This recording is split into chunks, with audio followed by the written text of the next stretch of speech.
Sir, ED ഉദ്യോഗസ്ഥൻ case ഒത്തുതീർപ്പാക്കാൻ വേണ്ടി കൈക്കൂലി ആവശ്യപ്പെട്ടു എന്ന് കേട്ട് കേരളം ആകെ ഞെട്ടിയിരിക്കുകയാണ്. സാർ ഞെട്ടിയോ ഇത് കേട്ടിട്ട്? കുറുന്തോട്ടിക്ക് വാദം പിടിച്ചു എന്നുള്ളത് കേട്ടായിരിക്കും കേരളം ഞെട്ടിയിട്ടുണ്ടാവുക. കാരണം ഇത് കൈക്കൂലിയും കള്ളപ്പണവും ഒക്കെ ഒഴിവാക്കുന്നതിന് വേണ്ടിയിട്ടുള്ള ഒരു ഡിപ്പാർട്ട്മെൻ്റ് ആയിരുന്നു എൻഫോഴ്സ്മെൻറ്റ് ഡിപ്പാർട്ട്മെൻറ്റ്. അപ്പോൾ അവർ തന്നെ ഏതാണ്ട് 25 ലക്ഷം മുതൽ 1 കോടി രൂപ വരെയൊക്കെ കൈക്കൂലി മേടിച്ചു എന്നാണ് കേട്ടിരിക്കുന്നത്. പിന്നെ ഇത് കേട്ടിട്ട് ഞാൻ ഞെട്ടിയോ എന്ന് ചോദിച്ചാൽ ഞാൻ ഒരിക്കലും ഞെട്ടിയില്ല എന്നുള്ളതാണ് കൃത്യമായ ഉത്തരം. കാരണം ഇത് എന്ന് പുറത്തേക്ക് വരും എന്നുള്ളത്, അല്ലെങ്കിൽ ഇപ്പോൾ പുറത്തേക്ക് വന്നു എന്നുള്ളതിൽ മാത്രമേ എനിക്കൊരു അതിശയോക്തിയുള്ളൂ. അതിൻ്റെ കാരണം എന്താണ് എന്ന് ഞാൻ നിങ്ങളോട് പറഞ്ഞുതരാം.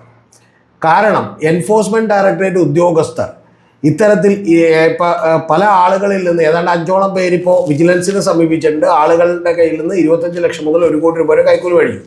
കൂടാതെ രഞ്ജിത്ത് വാര്യർ എന്ന് പറയുന്ന ഒരു ചാർട്ടേഡ് അക്കൗണ്ടൻ്റെ വീട്ടിൽ നിന്നും ഒരു ഡയറി പിടിച്ചെടുത്തിട്ടുണ്ട്. ആ ഡയറിയിൽ ഇപ്പോൾ എൻഫോഴ്സ്മെൻറ്റ് ഡയറക്ടറേറ്റ് സമൻസ് അയച്ച ആളുകളുടെയൊക്കെ ലിസ്റ്റുകളുണ്ട്. എന്ന് പറഞ്ഞാൽ ഇനിയും കൂടുതൽ ആളുകളെ ഇവർ സമീപിക്കാൻ വേണ്ടി തീരുമാനിച്ചു.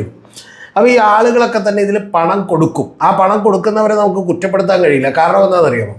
ഇതിൽ എൻഫോഴ്സ്മെൻറ്റ് ഡയറക്ടറേറ്റും അതുപോലെ തന്നെ അവരുടെ ഡിപ്പാർട്ട്മെൻറ്റിനൊക്കെ വലിയ അധികാരങ്ങളുണ്ട്. എന്ന് പറഞ്ഞാൽ foreign exchange management act FEMA എന്ന് പറയുന്നത് വെച്ചിട്ട് അവർക്ക് നിയമ നടപടികൾ എടുക്കാം. കൂടാതെ PMLA ആക്ട്, അത് വലിയ തോതിൽ പല്ലും നഖവുമുള്ള ഒരു ആക്റ്റാണ്. എന്ന് പറഞ്ഞിട്ടുണ്ടെങ്കിൽ നമുക്ക് അറസ്റ്റ് ചെയ്യപ്പെട്ടാൽ ജാമ്യം പോലും കിട്ടാൻ കുറച്ചുകൂടി ബുദ്ധിമുട്ടുള്ളൊരു കാര്യമാണ്. പിന്നെ ഇത് കൂടാതെ അവരുടെ ECIL എന്ന് പറയുന്ന അവരുടെ ഒരു FIR, അതിനെ അങ്ങനെയാണ് വിളിക്കുന്നത്. ആ FIR അവർക്ക് പുറത്ത് വിടണമെന്ന് പോലുമില്ല. അപ്പോൾ അതുകൊണ്ട് കോടതികൾക്ക് പോലും ജാമ്യം കൊടുക്കാൻ കഴിയില്ല. പിന്നെ ഈ കേസ് വന്നിട്ടുണ്ടെങ്കിൽ വലിയ പുലിവാലാകും എന്നുള്ളത് വാസ്തവമാണ്. പിന്നെ EDയുടെ അന്വേഷണം വരുന്നു എന്നൊക്കെ പറഞ്ഞാൽ മിക്കവാറും നമ്മളെ വിളിക്കുന്ന ആളുകൾ പോലും ഫോൺ വിളി പോലും നിർത്തിക്കളയും. പിന്നെയാണ് ആളുകൾ കാശ് കടത്തരുന്നത്. അപ്പോൾ അതുകൊണ്ട് വലിയ പ്രശ്നത്തിലേക്കാകും എന്നുള്ളതുകൊണ്ട് പേടിപ്പിച്ച് കാശ് മേടിക്കാൻ വളരെ എളുപ്പമാണ്. പക്ഷെ പ്രധാനപ്പെട്ട ഒരു ചോദ്യം താങ്കൾ ചോദിച്ചത് ഞാൻ ഞെട്ടിയോ എന്നാണ്. ഞാൻ എന്തുകൊണ്ടാണ് ഞെട്ടാത്തതെന്ന് അറിയാമോ? നേരത്തെ തന്നെ ഇതിനെക്കുറിച്ചൊക്കെ കുറച്ചുകൂടി ബോധം ഉള്ളത് കൊണ്ടാണ് എനിക്ക് ഞെട്ടാൻ തോന്നാതിരുന്നത്. അതിൻ്റെ പ്രധാനപ്പെട്ട കാരണം എൻഫോഴ്സ്മെൻറ്റ് ഡയറക്ടറേറ്റ് കഴിഞ്ഞ തവണ 14ഓളം വരുന്ന കമ്പനികളിൽ പ്രത്യേകം ശ്രദ്ധിച്ചേക്കണം, ഇലക്ട്രൽ ബോണ്ട് വഴി രാഷ്ട്രീയ പാർട്ടികൾക്ക് പണം കൊടുത്തിട്ടുള്ള ഏറ്റവും വലിയ 30 കമ്പനികളുണ്ട്, ടോപ്പ് ലിസ്റ്റിൽ പെടുന്ന കമ്പനികൾ. ആ കമ്പനികളെക്കുറിച്ച് ദ ക്വിൻ്റ് എന്ന് പറയുന്നൊരു മാഗസിൻ കൃത്യമായിട്ടൊരു അന്വേഷണം നടത്തിയിരുന്നു. അന്വേഷണം നടത്തിയപ്പോൾ കണ്ടെത്തിയ കാര്യം എന്താണെന്നറിയോ? അതിലെ 14 കമ്പനികൾക്കും, അതായത് പകുതിയോളം വരുന്ന കമ്പനികൾക്കും നേരെ എൻഫോഴ്സ്മെൻറ്റ് ഡയറക്ടറേറ്റിൻ്റെയോ അല്ലെങ്കിൽ കേന്ദ്ര ഗവൺമെൻറ് ഏജൻസികളുടെയൊക്കെ തന്നെ റെയ്ഡ് നടന്നിട്ടുണ്ട് എന്നുള്ളതാണ്. അപ്പോൾ അങ്ങനെ റെയ്ഡ് നടന്നിട്ടുള്ള കമ്പനികളാണ് പിന്നീട് അവർക്ക് വലിയ തോതിൽ ഈ പറയുന്ന ഗവൺമെൻറ്റിനും രാഷ്ട്രീയ പാർട്ടികൾക്കൊക്കെ സംഭാവന കൊടുത്തിട്ടുള്ളത്. അപ്പോൾ അതിൽ പലപ്പോഴും ഇപ്പോൾ ഫ്യൂച്ചർ ഗെയിമിംഗ് എന്ന് പറഞ്ഞ കമ്പനി, അത് സാന്റിയാഗോ മാർട്ടിൻ്റെ കമ്പനിയാണ്. അവരാണ് ഏറ്റവും കൂടുതൽ പണം കൊടുത്തിട്ടുള്ളത്. തൊട്ടടുത്ത കമ്പനി എന്ന് പറയുന്നത് മേഘ എഞ്ചിനീയറിംഗ് ഇൻഫ്രാസ്ട്രക്ചർ ലിമിറ്റഡ് എന്ന് പറയുന്ന MEIL എന്ന് പറയുന്ന ഒരു കമ്പനിയാണ്. ആ കമ്പനിയും അതിൻ്റെ സബ്സിഡിയറീസും കൂടി മാത്രം നിങ്ങൾ ശ്രദ്ധിച്ചേക്കണം, അതിൻ്റെ 3 സബ്സിഡിയറീസും കൂടി മാത്രം 1200 കോടി രൂപ കൊടുത്തിട്ടുണ്ട്. മേഘ എഞ്ചിനീയറിംഗ് മാത്രം 996 കോടി കൊടുത്തിട്ടുണ്ട്. അപ്പോൾ ഇത്തരത്തിലുള്ള കോടികൾ യഥാർത്ഥത്തിൽ രാഷ്ട്രീയ നേതൃത്വം കൃത്യമായി റെയ്ഡ് ചെയ്ത കമ്പനികളിൽ നിന്ന് മേടിക്കുമ്പോൾ എൻഫോഴ്സ്മെൻറ്റ് ഡയറക്ടറേറ്റ് ഉദ്യോഗസ്ഥരും വിചാരിക്കില്ലേ ഇവരൊക്കെ ഇത്ര കോടികൾ മേടിക്കുന്നുണ്ട്, അപ്പോൾ ഞങ്ങൾക്ക് ചില ലക്ഷങ്ങൾ മേടിച്ചുകൂടെ എന്ന് വെച്ചാൽ നമുക്ക് അവരെ തെറ്റു പറയാൻ പറ്റും. മനസ്സിലായി? അതാണ് അതിൻ്റെ പ്രശ്നം. അല്ലാതെ നാളെ വളരെ ഇച്ഛാശക്തിയുള്ള ഒരു രാഷ്ട്രീയ നേതൃത്വം ഉണ്ടാകുന്നു, അവരൊരു തരത്തിലും കൈക്കൂലി മേടിക്കുന്നില്ലെങ്കിൽ സ്വാഭാവികമായിട്ട് എന്ത് ചെയ്യും? കൈക്കൂലി ഉണ്ടാവില്ല. ഇപ്പം നിങ്ങൾ ഒരു ഗുണ്ടയെ ഉപയോഗിച്ച് മറ്റൊരാളിൽ നിന്ന് പണം എടുക്കാൻ തീരുമാനിക്കുമ്പോൾ നിങ്ങൾ ആ ഗുണ്ടയോട് പറയുകയാണ് ഒരു 10 രൂപ മേടിച്ചേക്ക് അവൻ്റെ എന്ന് പറഞ്ഞാൽ ഗുണ്ട 15 രൂപ ചിലപ്പോൾ മേടിക്കും. കാരണം അവനും കൂടി ലാഭം ഉണ്ടായിക്കോട്ടെ എന്ന് പറഞ്ഞിട്ടുണ്ടെങ്കിൽ വാഴ നനയുമ്പോൾ ചീരയും കൂടി നനഞ്ഞോട്ടെ എന്ന് വിചാരിക്കും. ആ ചീരയും കൂടി നനഞ്ഞോട്ടെ എന്ന് വിചാരിച്ചതാണ് ഈ സംഭവത്തിൽ ഉണ്ടായിട്ടുള്ളത്. അതിൽ കൊച്ചി യൂണിറ്റാണ് വലിയ തോതിൽ ഇപ്പോൾ പ്രതികളായി കൊച്ചി യൂണിറ്റിൽ വലിയ ഉദ്യോഗസ്ഥരാണ് വന്നിട്ടുള്ളത്. അത് ഇനി എത്രത്തോളം മുന്നോട്ട് പോകും എന്നുള്ള കാര്യത്തിലൊക്കെ എനിക്ക് സംശയമുണ്ട്. കാരണം അതൊന്നും മുന്നോട്ട് പോകാനുള്ള സാധ്യതകൾ തന്നെ വളരെ വളരെ കുറവാണ്. കാരണം ഇത്തരം കേന്ദ്ര ഗവൺമെൻറ് ഏജൻസികൾ ഉപയോഗിച്ചുകൊണ്ട് വളരെ നന്നായി എല്ലാ രാഷ്ട്രീയ പാർട്ടികളും തന്നെ പിരിവെടുത്തിരുന്നു. അത് BJP മാത്രമൊന്നുമല്ല. BJPക്ക് ഏതാണ്ട് ഒരു 47.5%, അതായത് ജനുവരി 2014 മുതൽ 2019 വരെ കിട്ടിയത് ഏതാണ്ട് 120 ബില്യണാണ്, അതായത് 12,000 കോടി രൂപയാണ്. ആ 12,000 കോടി രൂപയിൽ ഏതാണ്ട് ഒരു പകുതിയോളം പണം 47.5% BJPക്ക് കിട്ടി. തൊട്ട് സെക്കൻഡ് നിൽക്കുന്നത് തൃണമൂൽ കോൺഗ്രസ് ആണ്, 12.6% അവർക്ക് കിട്ടി, 16 ബില്യൺ. ഇന്ത്യൻ നാഷണൽ കോൺഗ്രസിന് 14 ബില്യൺ കിട്ടി, അത് 11.1%. അതുപോലെ BRS എന്ന് പറയുന്ന തെലുങ്ക് ഭാരതീയ രാഷ്ട്രീയ സമിതി എന്ന് പറയുന്ന പാർട്ടിക്ക് കിട്ടിയത് 12 ബില്യണാണ്. BJDക്ക് കിട്ടിയത് 7 ബില്യണാണ്. ഇങ്ങനെ എല്ലാവരും തന്നെ പണം മേടിച്ചിട്ടുണ്ട്. അപ്പം അതുകൊണ്ട് നിങ്ങൾ അറിയേണ്ടത് ഇത് നമ്മൾ എൻഫോഴ്സ്മെൻറ്റ് ഡയറക്ടറേറ്റിൽ ഉദ്യോഗസ്ഥർ എന്തെങ്കിലും തെറ്റ് ചെയ്തു എന്നുള്ള നിലക്ക് കാണേണ്ടതില്ല. ഈ നേരത്തെ നമ്മുടെ ഇവിടെ പാവപ്പെട്ട സ്വപ്നയെ അറസ്റ്റ് ചെയ്തുള്ളൂ. ഒരു 15,000 രൂപ കൈക്കൂലി മേടിക്കുമ്പോൾ സ്വപ്നയെ അറസ്റ്റ് ചെയ്തിരുന്നു. അപ്പോൾ സ്വപ്ന തന്നെ പറഞ്ഞത് എന്നേക്കാൾ വലിയ കൈക്കൂലിക്കാരാണ് അവിടെ ഇരിക്കുന്ന എല്ലാവരും, എനിക്ക് ജസ്റ്റ് 3 ലക്ഷം രൂപ മാസം കിട്ടുന്നുള്ളൂ എന്നാണ് കൈക്കൂലിയായിട്ട്. അപ്പോൾ ബാക്കിയുള്ളവരുടെ അവസ്ഥ ആലോചിക്കുക. അപ്പോൾ അതുകൊണ്ട് എൻഫോഴ്സ്മെൻറ്റ് ഡയറക്ടറേറ്റ് അടക്കമുള്ള എല്ലാ സംവിധാനങ്ങളും തന്നെ സ്വാഭാവികമായിട്ടും കറപ്റ്റ് ആകും എന്നുള്ള കാര്യത്തിലൊന്നും എനിക്ക് ഒരു ഞെട്ടലൊന്നും ഉണ്ടായിട്ടില്ല. അതാണ് യഥാർത്ഥത്തിൽ സഹബാനോട് പറയാനുള്ളൊരു കാര്യം. ഒട്ടും ഞെട്ടലുണ്ടായില്ലെന്ന് മാത്രമല്ല, ഇത് കൃത്യമായിട്ട് നമുക്ക് എങ്ങനെയാണ് എന്നുള്ളത് നേരത്തെ തന്നെ സംഭവിക്കും എന്നുള്ളത് അറിയാവുന്ന കാര്യമാണ്. സാർ ഇപ്പോൾ പറഞ്ഞല്ലോ അതിൽ 30 കമ്പനികളിൽ 14 കമ്പനികൾ ഇതിനു മുന്നേ റെയ്ഡ് നടന്നതാണെന്ന്. അപ്പോൾ ഇലക്ട്രൽ ബോണ്ട് വഴി സംഭാവന കൊടുത്ത കമ്പനി, അതെ, ഇതിനു മുന്നേ റെയ്ഡ് നടന്നതാണെന്ന്. അപ്പോൾ ഇവർ ഈ സംഭാവന കൊടുക്കാനുള്ള കാരണങ്ങൾ എന്തായിരിക്കും? അതായത് ഇതിനുള്ള വിശദാംശങ്ങളൊന്ന് പറയുമോ സാർ? ഇപ്പം അതിൻ്റെ ആദ്യത്തെ കമ്പനി എന്ന് പറയുന്നത് സാന്റിയാഗോ മാർട്ടിൻ്റെ കമ്പനിയാണ്. ഫ്യൂച്ചർ ഗെയിമിംഗ് എന്ന് പറയുന്ന ഒരു കമ്പനിയാണ്. അവർ ഏറ്റവും കൂടുതൽ വലിയ സംഭാവന കൊടുത്തിട്ടുള്ളത് DMKക്കാണ്. 500 കോടി രൂപയാണ് സംഭാവന കൊടുത്തിട്ടുള്ളത്. അത് കോയമ്പത്തൂർ ബേസ്ഡായി പ്രവർത്തിക്കുന്ന ഒരു കമ്പനിയാണ്. സാന്റിയാഗോ മാർട്ടിനൊക്കെ നിങ്ങൾക്ക് ഓർമ്മയുണ്ടാവും. കാരണം CPMൻ്റെ ദേശാഭിമാനി ഒരു തവണ നിന്നു പോകാതിരിക്കാൻ വേണ്ടി, വിപ്ലവം നടത്തിക്കാൻ വേണ്ടി ആയിരിക്കണം സാന്റിയാഗോ മാർട്ടിൻ അകമഴിഞ്ഞ് ഒരു 2 കോടി രൂപയുടെ ബോണ്ട് കൊടുത്തത് നിങ്ങൾക്ക് ഓർമ്മയുണ്ടാവും. EP ജയരാജൻ അതിൻ്റെ മാനേജറായിട്ടിരിക്കുമ്പോൾ വലിയ വിവാദമായിരുന്നു അത് സാന്റിയാഗോ മാർട്ടിൻ സഖാവായതോട് കൊടുത്തതായിരിക്കും എന്ന് നമുക്ക് വിചാരിക്കാം. അതേ സാന്റിയാഗോ മാർട്ടിൻ തന്നെയാണ് DMKക്ക് വേണ്ടി കൊടുത്തിട്ടുള്ളത് എന്നുള്ളത് മറന്നുകൂടാ. അവർ തന്നെ തലസ്ഥാനം, അവരുടെ ആസ്ഥാനം എന്ന് പറയുന്നത് കോയമ്പത്തൂരാണ്.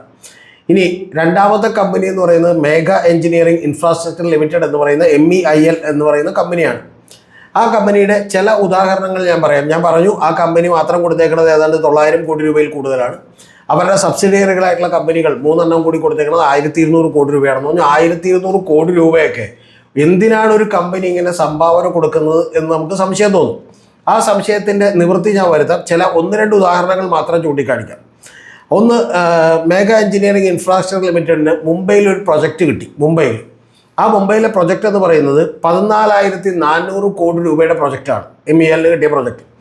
ആ പ്രൊജക്റ്റ് കിട്ടുമ്പോൾ അതിന് ഏതാണ്ട് കൃത്യം 1 മാസം മുമ്പ് അവർ 140 കോടി രൂപയുടെ ഇലക്ട്രൽ ബോണ്ടുകൾ വാങ്ങിച്ചിരുന്നു എന്നുള്ളതാണ്. എന്ന് പറഞ്ഞാൽ അതേ രാഷ്ട്രീയ പാർട്ടിക്ക് വേണ്ടി 140 കോടി രൂപയുടെ ഇലക്ട്രൽ ബോണ്ടുകൾ വാങ്ങിച്ചിരുന്നു. അപ്പോൾ 14,400 കോടി പ്ലസ് 140 കോടി, അതായത് ബോണ്ടുകൾ വാങ്ങിച്ചു കഴിഞ്ഞപ്പോൾ കറക്റ്റ് 1 മാസം കഴിഞ്ഞപ്പോൾ അവർക്ക് അതിൻ്റെ റിട്ടേൺ കിട്ടി. 14,400 കോടിയാണ്. ഇനി മറ്റൊരു കാര്യം ഞാൻ നിങ്ങളോട് പറയാം. ഇതിൻ്റെ കാര്യത്തിൽ കേന്ദ്ര ഗവൺമെൻറ്റുകളും അതുപോലെ തന്നെ മറ്റു പല ഗവൺമെൻറ്റുകളും ഒക്കെ ഇത്തരത്തിൽ നിരവധി പ്രൊജക്റ്റുകൾ ഇവർക്ക് കൊടുത്തിട്ടുണ്ട് കേട്ടോ. കൂടാതെ നമുക്കറിയാലോ, ഇപ്പോൾ മേഘ ഇൻഫ്രാസ്ട്രക്ചർ എഞ്ചിനീയറിംഗ് ലിമിറ്റഡ് എന്ന് പറയുന്ന ആ കമ്പനിയാണ് തെലങ്കാനയിൽ ഒരു മൾട്ടി പർപ്പസ് ഇറിഗേഷൻ പ്രൊജക്റ്റ് ഉണ്ട്. അതിൻ്റെ നേരത്തെ ഉണ്ടായിരുന്ന അതിൻ്റെ വാല്യൂ എന്ന് പറയുന്നത് ഏതാണ്ട് 88 ലക്ഷം കോടിയായിരുന്നുവെങ്കിൽ 88,000 കോടിയായിരുന്നുവെങ്കിൽ ഇപ്പോൾ അത് റിവൈസ്ഡ് പ്രൊജക്റ്റ് ആക്കിയേക്കുന്നത് ഏതാണ്ട് 1,47,000 കോടിയാണ്. അപ്പോൾ ആ അത്ര വലിയൊരു മെഗാ പ്രൊജക്റ്റ്, അതിനെ BJPയും അതുപോലെ തന്നെ കോൺഗ്രസും ഒക്കെ വിളിക്കുന്നത് ബാഹുബലി പ്രൊജക്റ്റ് എന്നാണ്. ഇത് വലിയ തോതിൽ കൊള്ള നടത്താൻ വേണ്ടിയിട്ടുള്ളതാണെന്നാണ്. അപ്പോൾ ആ പ്രൊജക്റ്റിലുമൊക്കെ തന്നെ ചില കരാറുകൾ ഈ MEILനൊക്കെ കൊടുത്തിരുന്നു. ആ കൊടുത്തത് പ്രകാരം ഏതാണ്ട് 5,000 കോടി രൂപയുടെ 5,700 കോടി രൂപയുടെ അധികമായിട്ട് ഈ പറയുന്ന മേഘ ഇൻഫ്രാസ്ട്രക്ചർ ലിമിറ്റഡിന് കൊടുത്തിട്ടുണ്ട് എന്നുള്ളതാണ് ഓഡിറ്റ് ജനറലിൻ്റെ, അക്കൗണ്ട്സ് ജനറലിൻ്റെ റിപ്പോർട്ടിൽ തന്നെ കൃത്യമായി എഴുതി വെച്ചിട്ടുള്ളത്. അപ്പോൾ ഇങ്ങനെയുള്ള ചില സംഭവങ്ങളൊക്കെ നടക്കുന്നുണ്ട്. ഇനി മറ്റൊരു കമ്പനിയിലേക്ക് നമുക്ക് വരാം. ആ കമ്പനിയുടെ പേര് എന്ന് പറയുന്നത് നിങ്ങൾക്കൊക്കെ ഓർമ്മയുണ്ടാവും. ഉത്തരാഖണ്ഡിൽ ഒരു ടണൽ പണിതുകൊണ്ടിരുന്നപ്പോൾ ആ ടണൽ പൊളിഞ്ഞു വീണ് ആളുകൾ അകത്തായിപ്പോയി. നമ്മൾ നിരവധി ദിവസത്തെ പ്രവർത്തനങ്ങൾ നടത്തിയിട്ടാണ് അവരെ തിരികെ കൊണ്ടുവരാൻ കഴിഞ്ഞത്. ആ ഉത്തരാഖണ്ഡിൽ ടണൽ എടുത്തിട്ടുള്ള കമ്പനിയുടെ പേരെന്ന് പറയുന്നത് നവയുഗ എഞ്ചിനീയറിംഗ് കൺസ്ട്രക്ഷൻ കമ്പനി എന്നുള്ളതായിരുന്നു. ആ കമ്പനി 55 കോടി രൂപയുടെ ഇലക്ട്രൽ ബോണ്ട് മേടിച്ച് സംഭാവനയായി ആളുകൾക്ക് കൊടുത്തിട്ടുണ്ട്. അപ്പോൾ ഇത്തരത്തിൽ കൊടുത്താൽ പിന്നെ വേറെ പ്രശ്നമൊന്നും സംഭവിക്കാനില്ല എന്നുള്ളതാണ്. ഇനി മറ്റൊരു കാര്യം, അഹമ്മദാബാദിൽ 853 മീറ്ററിലുള്ള ഒരു പ്രൊജക്റ്റ്, ആ ഒരു പാലം അത് അണ്ടർ കൺസ്ട്രക്ഷനിലായിരുന്നപ്പോൾ പൊളിഞ്ഞു വീണു. ആ പൊളിഞ്ഞു വീണപ്പോൾ അതെടുത്തിരുന്ന കമ്പനിയുടെ പേരെന്താണെന്നറിയാമോ? രഞ്ജിത്ത് ബിൽഡ്കോൺ എന്ന് പറഞ്ഞ കമ്പനിയാണ്. ആ രഞ്ജിത്ത് ബിൽഡ്കോണിനെ കുറിച്ചൊക്കെ ഞാൻ നേരത്തെ തന്നെ പ്രസംഗിച്ചിട്ടുണ്ട്. ആ പ്രസംഗിച്ചത് ഈ ഇലക്ട്രൽ ബോണ്ടിനെ കുറിച്ച് പ്രസംഗിച്ചത് ആലപ്പുഴയിൽ KM ഷാജഹാൻ എന്ന് പറയുന്നൊരു യൂട്യൂബ് ചാനലിൽ കിടക്കുന്നുണ്ട്. ഞാൻ അതിൻ്റെ ലിങ്ക് കൊടുക്കാം, താല്പര്യമുള്ളവർക്ക് വേണമെങ്കിൽ കാണാം. അപ്പോൾ അതിൽ ആ രഞ്ജിത്ത് ബിൽഡ്കോൺ എന്ന് പറഞ്ഞ കമ്പനി ഏതാണ്ട് 9 കോടി രൂപയുടെ ഇലക്ട്രൽ ബോണ്ടുകൾ എടുത്തിരുന്നു എന്നുള്ളത് നിങ്ങൾ അറിയണം. അതുകൊണ്ട് പിന്നീട് അവർക്ക് വലിയ പ്രശ്നമൊന്നും ഉണ്ടായില്ല. ഇനി ഇതേ BG ഷിർക്കെ പ്രൈവറ്റ് ലിമിറ്റഡ് എന്ന് പറഞ്ഞ മറ്റൊരു കമ്പനിയുണ്ട്. ആ കമ്പനി എന്ന് പറയുന്നത് അവർക്കെതിരെ പോലീസ് ചാർജ് ചെയ്തിട്ടുള്ള ഒരു കുറ്റം എന്ന് പറയുന്നത് 4 ജീവനുകൾ നഷ്ടപ്പെട്ടു, അതായത് ഡെത്ത് ബൈ നെഗ്ലിജൻസ്, അതായത് ഇവരുടെ അലംഭാവം കൊണ്ട് 4 ജീവനുകൾ നഷ്ടപ്പെട്ടു എന്ന് പറഞ്ഞ് കേസെടുത്തിട്ടുണ്ട്. ആ കേസ് എന്തിനാണെന്നറിയാമോ? അവരുടെ ഒരു ഹൗസിംഗ് പ്രൊജക്റ്റിൽ അവരുടെ എലവേറ്റർ തകർന്ന് വീണ് 4 പേർ മരിച്ചുപോയി. ഈ 4 പേർ മരിക്കുന്നത് ഏതാണ്ട് 2022-20 ആണെങ്കിൽ അതിന് ഏതാണ്ട് തൊട്ട് മുമ്പ് 2018 ഇതേപോലെ തന്നെ ഈ പറയുന്ന BG ഷിർക്കെ പ്രൈവറ്റ് ലിമിറ്റഡ് എന്ന് പറയുന്ന മുംബൈ ബേസ്ഡ് ആയിട്ടുള്ള കമ്പനി അവരുടെ ടവർ ക്രെയിൻ തകർന്ന് വീണ് ഇതുപോലെ തന്നെ 4 പേർ മരിച്ചുപോയി. ഈ 4 പേരിങ്ങനെ മരിച്ച് 8 പേരോളം മരിച്ചു പോയിട്ടും ഇവർക്കൊന്നും സംഭവിച്ചില്ല. അതിൻ്റെ പ്രധാനപ്പെട്ട കാരണം ഇവർ 118 കോടി രൂപയുടെ, അതായത് 2023-2024 ഇടക്ക് 118 കോടി രൂപയുടെ ഇലക്ട്രൽ ബോണ്ട് എടുത്തിരുന്നു എന്നുള്ളതാണ്. അപ്പോൾ രാഷ്ട്രീയ പാർട്ടികൾക്ക് കൃത്യമായിട്ട് കൊടുത്തിരുന്നു എന്നുള്ളതാണ്.